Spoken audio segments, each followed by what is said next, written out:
So we're going to go over the rules for multiplying and dividing integers. So I've written up multiplication problems up here. I've showed you about the parenthesis method and the dot for multiplication. I personally like to keep notes as I go along, and so this is a rule that I use an awful lot. And you can see I put the multiplying and dividing rule over here. If I have an even number of negatives, the answer is going to be positive, and if I have an odd number of negatives, then the answer is going to be negative. And I go with that rule 100% of the time. I also have my notes for adding and subtracting if you didn't catch those in the live class. So you can pause the thing and copy those down if that will help you.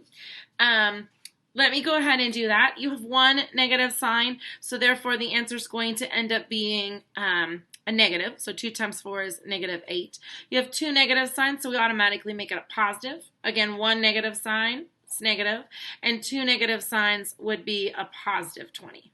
Now, in case this is a little confusing, what would happen if I went ahead and did like one more problem and I squeezed in over here -1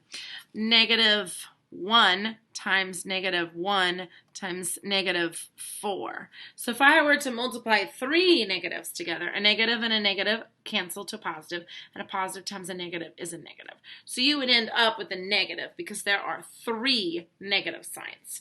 So again, I follow the even odd rule. Even number of negatives, the answer is positive, and an odd number of negatives, the answer is negative. And so then I showed some division problems the same way. Again, those are fraction methods. So one negative, negative. Two negatives, positive, and so on. If there are two positives, that's a grade school problem. Of course, it's positive.